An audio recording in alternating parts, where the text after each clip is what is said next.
Bonjour, aujourd'hui je suis en compagnie de Viviane, de Sébastien et de Hugues, 3 des 6 étudiants, 6 ou 7 étudiants qui ont participé au projet Kawiteros, donc le grand gagnant du concours NovaPlay. Bienvenue dans Extra Life.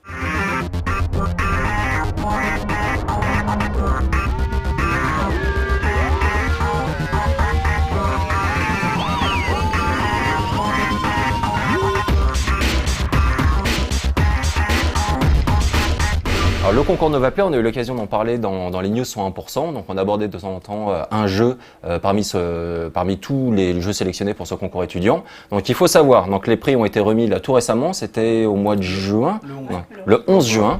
Et donc Kawiteros c'est le grand gagnant, mais il y a également eu d'autres gagnants. Donc il y a des prix dans diverses catégories. Donc on a eu par exemple le prix du gameplay qui a été consacré au projet Hyde. On a également le prix mobile décerné à Bottle dont on avait parlé justement dans les news 100%. Également un prix coup de cœur pour le projet Fishbones et également un projet, je crois, il y avait le prix, il me semble, du jeu ayant réussi à créer le plus d'empathie sur Internet, puisque je rappelle que le concours NovaPlay, donc c'est un concours étudiant, et donc les étudiants devaient proposer régulièrement des petits updates sur leur site, leur blog, la page Facebook, etc., de manière à ce que tout le monde puisse suivre un petit peu le développement de ces projets, donc avec des premiers screenshots, avec également des petits indices sur le game design, avec des premiers extraits vidéo, et de façon ultime, le prototype qui permettait d'essayer concrètement le jeu. Donc tous les jeux dont on va parler, donc Kawiteros, vous pouvez les essayer tout simplement en allant sur quelle page là pour vous? Kawiteros.com. Kawiteros.com. Pour les autres projets, le NovaPlay. Enfin, directement, vous tapez NovaPlay. Et donc le prix de la communauté, c'est le même jeu qui a gagné également le prix du gameplay, soit Hyde Project. On va maintenant parler de Kawiteros, le grand gagnant. Est-ce que vous pouvez nous faire un petit peu le pitch du jeu? Donc déjà, avant tout, nous présenter, vous avez fait quoi exactement? Quel était votre poste sur ce jeu? Bon, je commence. Vas-y. Donc bonjour à tous. Donc moi je m'appelle Hugues Barlet. J'ai été lead LD, lead level designer sur Kawiteros et chef de projet. Et j'ai un peu aidé Viviane sur les graphismes 2D. Vas-y, Viviane. Moi je m'appelle Viviane. J'ai été directrice artistique sur Kawiteros. J'ai réalisé la majorité des assets 2D. D'accord. Bonjour, moi c'est Sébastien, je me suis occupé des graphismes 3D, parce qu'en fait on a fait de la 3D qu'on a ensuite rendu en 2D pour l'intégrer dans le jeu, puisque le jeu est en 2D. Et j'ai aussi fait de l'intégration Unity, c'est-à-dire tout ce qui est mettre en fait les modèles du jeu en fait dans le moteur de jeu pour ensuite le faire fonctionner. D'accord, voilà. Très bien. Donc je rappelle donc le concours NovaPlay, c'était plus de 160 étudiants qui ont participé. Donc il y avait une trentaine de projets qui ont été présentés. Et les jeux, la plupart du temps, tournaient sur PC ou alors sur mobile. Donc je crois qu'au début, Kawiteros, vous aviez envisagé de le faire sur mobile, mais finalement c'était plus sur PC. Enfin en tout cas, le prototype était sur PC. Qu'est-ce qui vous a fait échanger Alors en fait, on a fait plusieurs tests. Déjà, en fait, on a essayé de faire un comparatif en fait. Ouais. De si on prenait la tablette ou si on prenait le PC. Ouais. Et avec ça, en fait, on a pu tout de suite voir que c'était beaucoup mieux sur PC, sachant qu'on était étudiant et qu'on avait quand même la contrainte de l'école à côté et qu'il fallait rendre le jeu le plus beau possible, etc. Et qu'on aurait eu des contraintes un peu techniques, sachant qu'on est à l'ICAD, on n'est pas une école de programmation, donc du coup on aurait dû optimiser et perdre un peu de temps pour ça, je pense, surtout que les assets étaient assez lourdes. Donc les assets, on va dire que c'est les différents... comme disaient les différentes briques qui font le jeu en fait, une fois qu'on les place dans le moteur. Donc ça aurait pu être lourd, on aurait dû faire des passes d'optimisation et perdre un peu de temps là-dessus. Donc on a préféré plus ou moins se lâcher sur le PC et d'être tranquille là-dessus. Mais c'est vrai qu'on y pense encore pour avoir un côté assez sensuel en fait avec le doigté, le lien, exactement, le lien, voilà exactement. C'est ça. C'est pas exclu qu'on fasse des tests aussi sur mobile, hein. On pourra peut-être s'y pencher cet été si on a le temps. Après, on compte poursuivre le projet, mais c'est pas encore exclu, notamment avec... parce qu'en fait, au début, la mécanique principale s'y prêtait bien. Ouais. Avec le système de lien, on a tout de suite pensé au drag and drop du doigt, donc sur la tablette. Et pour le couper, justement, faire un cut, quoi. Mais après, tout le reste, le système de déplacement et tout, c'est souvent des trackpads qui sont pas très ergonomiques. Et sur tablette, ça s'y prête pas vraiment pour faire un platformer, quoi. Et donc du coup, juste avant, une nouvelle fois de rentrer, de parler un petit peu du jeu, pour que tout le monde comprenne bien de quoi il retourne, un petit mot sur l'ICAN. Donc vous en êtes où exactement? Donc c'est une école parisienne qui est spécialisée dans le game design. Exactement. Et donc là, vous avez terminé du coup votre cursus? Voilà, ça s'est terminé. Il a duré combien de temps? 3 ans? 3 ans, c'est une licence, un bachelor. Okay. En 3 ans, 3 ans de game design. Donc pour ceux que ça intéresse, on commence donc en première année, on voit les bases et puis petit à petit... on se spécialise. Donc même si c'est une école de game design, chacun a ses spécialisations. Donc par exemple pour Viviane, c'était les graphismes. Seb, pareil pour la modélisation. Et moi, je me suis orienté plutôt vers le level design. Donc voilà. Donc après, chacun choisit sa petite spécialisation. Okay. Et vous avez... En fait, on fait un peu de tout. C'est pas... on dit spécialisation, mais on ne choisit pas une spé à proprement parler. En fait, on peut plus choisir de travailler la 3D de son côté ou la programmation. Et du coup, on devient programmeur sur le projet. C'est un peu, en fait, comme on a envie. Ok, c'est un peu empirique. Ouais. Et est-ce que, du coup, Kawiteros donc, a été débuté en janvier et, En décembre. Ouais. En décembre. En gros, en fait, à l'école, on nous impose un thème en fait à l'année. Donc, il faut savoir qu'en troisième année, c'est un projet qui va durer toute la durée de la troisième année. Ouais. Enfin, c'est-à-dire de septembre, octobre à juin. Okay. Et du coup, en fait, au début, on recherche, on fait un document de recherche, etc. Et on fait des premiers prototypes. Donc, en se basant sur une mécanique qu'on trouve intéressante. Et nous, en fait, on était partis un peu en retard. On a eu très en retard. On a eu beaucoup de reboots avant d'avoir un truc intéressant, parce qu'il faut savoir, bon, c'est le dernier jeu du bachelor. On veut pas le, voilà, faut faire attention, voilà. Et donc du coup, on n'était jamais content réellement, quoi. Et les profs nous disaient non. Et oui, c'est ça, vers décembre, début décembre, on décide de faire 2 jams. Donc pour ceux qui ne savent pas ce que c'est une jam, c'est faire un jeu en fait en 48 heures. Donc c'est-à-dire, on a fait 2 équipes de 3. Chacun le week-end devait trouver un prototype pour accélérer, pour aller vite. Et donc on est sorti avec cette idée. Et donc les profs ont tout de suite dit c'est super puissant, il y a un truc, quoi. Et ensuite, on a fait du travail itératif là-dessus, quoi. Pour avoir donc on a commencé début décembre, ouais. Mais on a dû faire très vite, en fait, parce qu'on avait notre première soutenance en janvier. Ouais. Et donc, du coup, il a fallu tout assembler un peu rapidement, les graphes, les trucs, il fallait que ça marche au niveau des mécaniques, du game design, etc. Et donc, en fait, on s'est retrouvés pratiquement devant la soutenance en voyant à peu près à quoi ressemblait notre prototype, qui pouvait avoir un petit peu de visuel, quoi. Et donc, on était super contents du résultat et on s'est dit, bon, on part là-dessus, quoi. Pour la deuxième soutenance. Enfin, pour le deuxième pitch de Kawiteros. Ouais, donc c'est quoi exactement comme jeu et quelle est la mécanique principale? Alors Kawiteros, c'est un puzzle platformer qui a comme mécanique principale le fait que le joueur puisse faire des liens entre les objets. Et ces liens peuvent transmettre les mouvements d'un objet à un autre. Par exemple, un objet qui se déplace de gauche à droite et un objet qui sont immobiles, si on fait un lien qui part de l'objet qui se déplace à l'objet immobile va se mettre à se déplacer de la même façon que l'objet précédent. Ok. Et donc, le beau aussi, c'est la direction artistique qu'on a choisie. Donc, oui, un petit mot là-dessus. Donc, d'où ça vient exactement c'est parce qu'en effet, le jeu visuellement est très surprenant. Donc, moi, ça m'a fait penser vaguement, vraiment vaguement. C'est histoire de citer des références. Genre, il y a un petit peu d'Okami, j'ai trouvé. Ouais, et j'ai trouvé qu'il y avait un petit peu de Guacamelee également. Exactement. Ouais. C'est bien trouvé, bien trouvé. Alors, en gros, ça a une histoire aussi, cette direction artistique. Un soir de pleine lune, non. C'était en gros, on était sur. En fait, on voulait avoir quelque chose d'assez fort en fait visuellement. Donc c'est-à-dire qu'on était parti de la mécanique, donc le game design était là, c'était intéressant, il y avait un truc à faire, et il fallait trouver quelque chose aussi d'intéressant au niveau des graphes pour que les deux fonctionnent ensemble et que l'un serve à l'autre, etc. Et du coup, en fait, en cherchant, on s'est orienté vers un truc. La mécanique avait quelque chose d'assez mystique, en fait, de transmettre quelque chose par un lien, etc. Et on s'était dit, il faudrait peut-être s'orienter vers tout ce qui est chaman. Bon. Et exactement. Jusque là. Les Incas. Moi, j'aurais pensé. Voilà, exactement. Et après, on s'est dit, bon, tout ce qui est tout ce qui est mexicain, c'est assez pris quand même. Faut savoir que, comme tu as dit, Guacamelee qui l'a fait très bien en plus. Donc c'était dur un peu, enfin pas de se démarquer, mais d'essayer pour des étudiants, d'essayer de faire quelque chose de nouveau. Nous, on voulait vraiment avoir quelque chose. Un jeu qui, on se dit, voilà, c'est un peu dur à trouver les références, quoi. Bien sûr, on en a, mais c'est un peu de se dire, c'est un jeu comme, voilà. Ouais. On voulait qu'il y ait vraiment ce truc, voilà, on a essayé de faire un peu de nouveau, quoi. Et donc, du coup, pareil pour la direction artistique, on voulait quelque chose de nouveau. Et donc, en fouillant, on a trouvé ces chamans, donc Huichol, qui s'appellent les Huichol, qui sont une petite communauté, vraiment une petite communauté mexicaine de chamans dans la Sierra Madre. Ils sont 20 000, 30 000 habitants. Ouais, c'est ça. Et donc, du coup, ils font des espèces de tableaux, de sculptures Et donc c'est des tableaux en lin et c'est hyper voilà, en laine pardon. Et c'est hyper coloré et en fait ils fonctionnent par système de contours en fait sur leur tableau, c'est-à-dire que s'il y a un objet dans le tableau, une illustration, elle aura plusieurs contours de différentes couleurs. Ok. Et donc ça fait quelque chose de super visuel. J'invite à voir, taper Huichol sur internet. C'est écrit comment Huichol? Alors c'est écrit Huichol. D'accord. Et donc voilà. Bon, vous savez tout maintenant. Exactement, vous savez tout sur les Huichol. Et du coup, ça s'est passé comment pour la création graphique? C'est-à-dire, une fois que vous y aviez un petit peu le choix de cet univers, comment vous l'avez retranscrit ensuite dans le jeu? Quels éléments vous avez choisi de prendre? En quoi ça a impacté la création, par exemple, du personnage que l'on incarne également? C'est vous deux qui avez travaillé plus sur cet aspect-là? Ouais.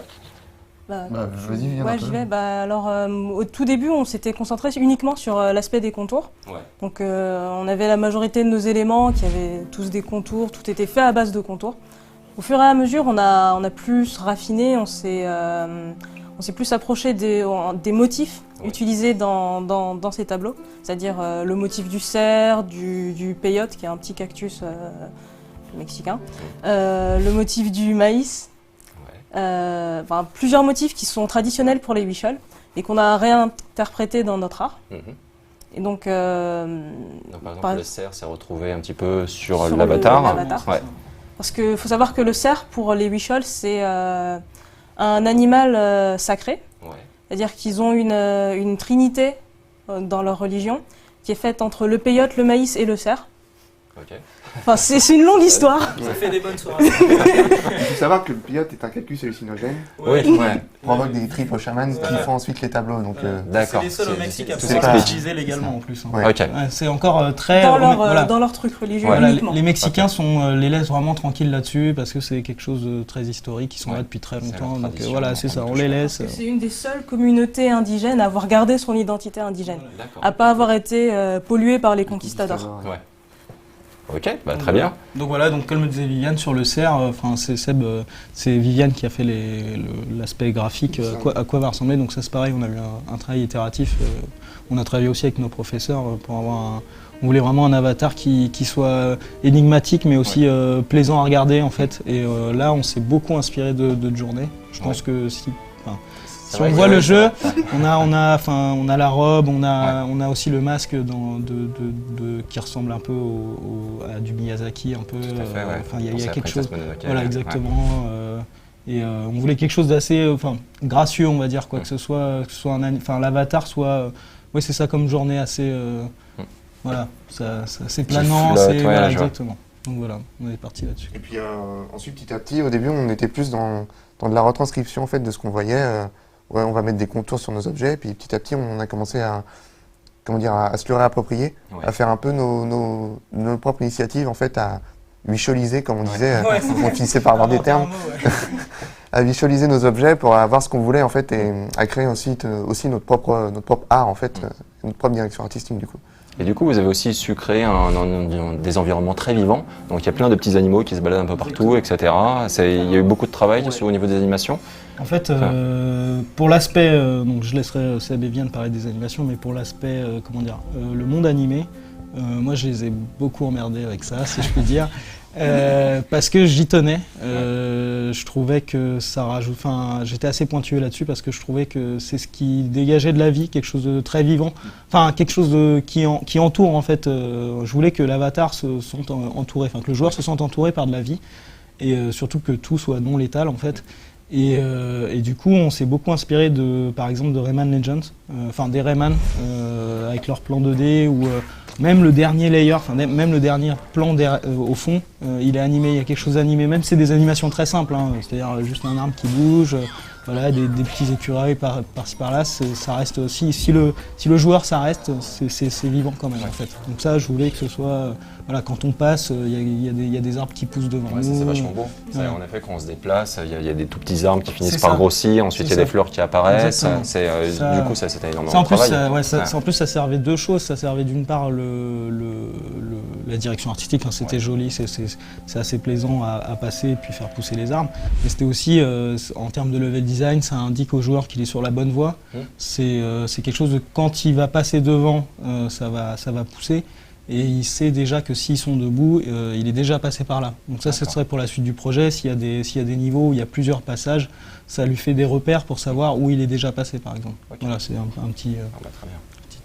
Les animations, ça a été dur? Oui C'est et non, plutôt en Viviane a fait en fait les dessins Ouais. et ensuite moi je m'occupais de les animer. D'accord. Et en fait on a Donc, tu eu dessinais, c'était en 2D. En Et 2D ensuite, avec Illustrator, avec donc, Illustrator. en vectoriel. Ok. Et je lui transmettais les tracés vectoriels sous 3ds Max. ouais. D'accord. C'était très compliqué, bien. c'est même plus Ouais, compliqué que ça. De l'Illustrator, on le passait sous Photoshop parce que le format d'export n'était pas bon pour les lignes. Ouais. Ensuite, de Photoshop, on enregistrait le chemin, enfin le pass pour Ouais. le mettre sous 3ds Max pour que je puisse animer. D'accord. Parce qu'en fait, on aurait pu faire ça avec Flash ou un logiciel d'animation 2D, sauf que on maîtrisait pas, on avait la technologie, on la connaissait pas non plus, donc il aurait fallu perdre du temps à l'apprendre. Et comme la 3D, on en fait, je sais ce que je fais, je sais où je vais, et puis c'est très permissif aussi, on peut faire Ouais, c'est plein de ça. trucs très facilement. Il n'y a pas besoin de se prendre la tête dès qu'on veut faire un déplacement d'objet. Ça pose pas de problème en programmation et tout. Tout est rendu en 2D, donc en fin de compte, le programmeur il a juste à poser, lancer l'anime Ok. et c'est fait quoi. Donc du coup, c'est un peu c'est- comme les Rayman Legends et puis Muramasa également, c'est-à-dire que ça a un look de jeu 2D, mais au final, le moteur derrière, il est 3D. Bah, Euh, Ouais, en fait, on a, mais on le voit pas Unity, vraiment voilà, que ça, c'est de la On a 3D. profité d'Unity C'est vrai. en fait. Ouais. Aussi, pour les développeurs, il y a la 4.3 qui est sortie et qui permettait d'avoir un moteur 2D natif en fait directement. Donc ça, on l'a utilisé en fait. Mais c'est vrai que tout n'est pas, en fait, finalement, il y a pas beaucoup d'objets qui viennent de la 3D en fait. Enfin, il y a l'avatar et tout ce qui était animation quoi. Mais après, tout ce qui était par exemple le sol, tout le reste, ou par exemple, moi j'ai fait des assets, donc des illustrations 2D qui sont pas animées. Ça, voilà, je passais par Photoshop et on les mettait directement. C'est pas animé, on pouvait plaquer quoi. Il y avait pas à repasser. En fait, 3ds Max, ça servait vraiment juste à animer quoi. Il y a pas. Il n'y a pas du tout de 3D dans le jeu. Ouais. En fait, les rendus sont faits sur ce qu'on appelle des sprite sheets. Ouais. En gros, c'est des images avec toutes les frames d'animation, les unes Ouais. à côté des autres. Et en gros, il y a une sorte de texte de lecture qui vient lire ça et ça donne l'animation en fait, du sprite D'accord. Ok. dans le logiciel. Donc ça permet en fait d'avoir une économie de... Enfin, pour de la 2D, c'est pratique, parce que mettre un modèle 3D, ça implique d'avoir des contraintes d'animation assez fortes. Aussi quelque chose de moins beau, puisque forcément, ça sera facetté. Même quand on voit un jeu PS3, ça implique un rendu spécifique et tout. Alors que faire un rendu à plat, monochrome, pour avoir quelque chose de beau, vaut mieux passer directement par la 2D, c'est beaucoup plus simple, quoi. D'accord.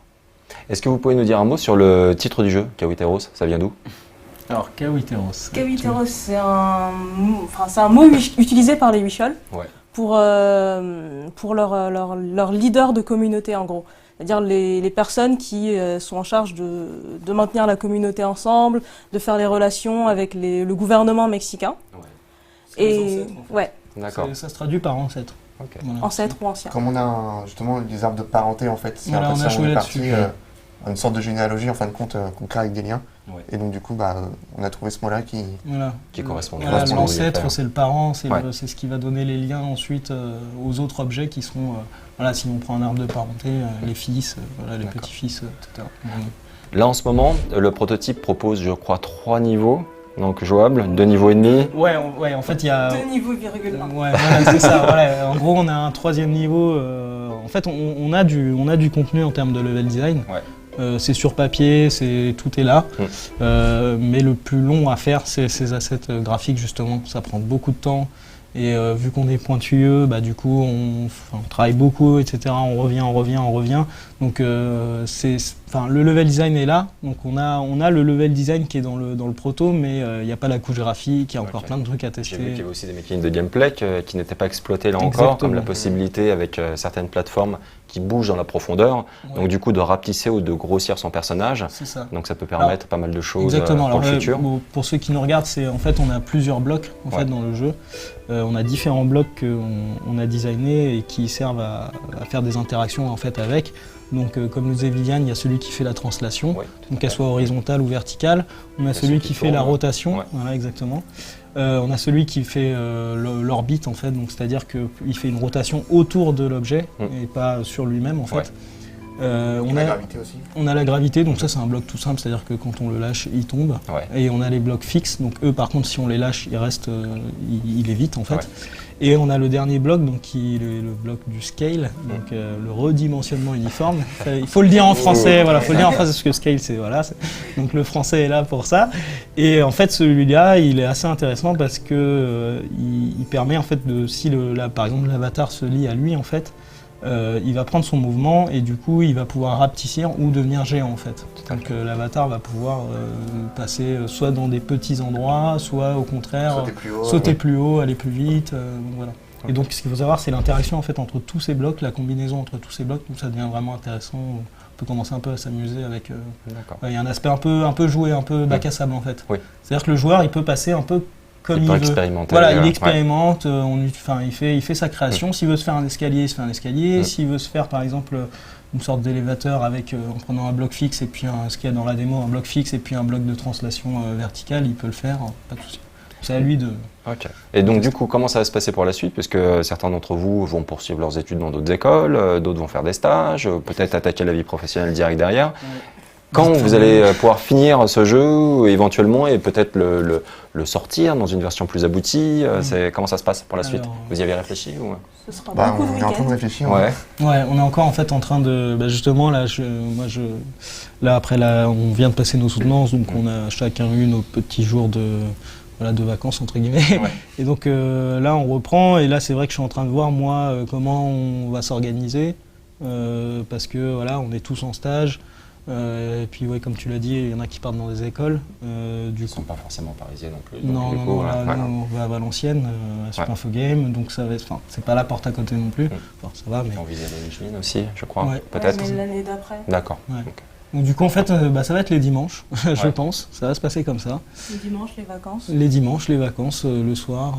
Bon, après, c'est vrai que voilà, si on est à Super Info Game, on aura aussi d'autres jeux à faire avec d'autres étudiants. Donc, en fait, le mieux, c'est de pouvoir avancer là cet été. Parce que là, on a nos week-ends, parce qu'à l'ICANN, on n'avait pas forcément nos week-ends. Ouais. Là, on a nos week-ends, donc essayer de bosser là le plus possible. Donc là, Ok. on a le trophée Flip qui arrive le 17 Juillet. 17 et 19 juillet. C'est quoi ça, 17, le alors trophée c'est le en gros Festival Ligue international de de partenaires. voilà. D'accord. En gros, c'est un concours aussi qui pour le jeu vidéo ça fait 2 ans, je crois que c'est à peu près en place. Avant ces jeux de société. c'était jeux de société, d'accord. board game, etc. Ouais. Et du coup, on a été nominé. Enfin, on s'était inscrit et on a été nominé. Donc alors par contre, on est aux côtés de 3 autres jeux étudiants et 3 jeux professionnels. Ok. Donc il y a le studio Awesome, je ne sais pas si vous connaissez. Ouais, c'est- ouais. C'est un studio avec White Knight. Avec White Knight, Ok, ouais, d'accord. on est content d'être à côté d'eux, Ouais. ça me fait plaisir. Et en fait, donc là, c'est un peu comme voilà, c'est un concours quoi. Donc on va faire tester le jeu À des professionnels. à des professionnels, mais aussi à des joueurs, des Ouais. gens au public. On aura un stand pour faire tester le jeu. Et donc, Cool. Donc c'est ça. On va Donc aussi c'est avoir là Et où il y a 2 Et c'est prix, quand, il y a le c'est prix quand, du jury, il y a le prix du le jury. 17 juillet. 17 juillet. Ouais. Il va falloir avancer un petit peu là, dans Ouais, les semaines parce qui que, viennent. voilà, en fait, Ouais, comme tu l'as vu, là, ça c'était serait un bien. prototype Ouais. en fait de ce qu'on a. Là, en fait, si les gens téléchargent la démo, qui s'inquiètent pas, c'est un prototype de démonstration qui était pour notre école à la base. Ouais. Donc les tutoriels ont dû être carrément coupés. Enfin, il y a rien de. Enfin, voilà, c'est pas le premier niveau commencera pas comme ça, quoi. Ouais. C'est on doit montrer rapidement en fait l'efficacité de notre projet. Donc il faut aller vite, donc montrer des niveaux où voilà les tutoriels on les passe assez vite, c'est pour montrer les mécaniques et puis après on passe sur un truc. Donc voilà, donc là aussi il faut réattaquer ces niveaux-là pour Tout à un fait. public, surtout qu'à Parthenay, voilà, il y aura des enfants, donc faut s'adapter aussi au public. Voilà, faut bien expliquer comment ça fonctionne. Ok. Bah, merci Voilà. beaucoup d'avoir participé à cet Extra Life. Je vous souhaite bien du courage merci pour à la vous. fin du projet et Merci puis beaucoup. pour le futur. Ouais. Et puis tenez-nous au courant dès qu'il y a une nouvelle version qui peut être téléchargée quelque part. Nous, on en parlera dans 100%. Pas de souci, Et puis voilà. avec plaisir. Encore merci. Et puis on se retrouve très bientôt pour un prochain Extra Life. Merci. Au revoir.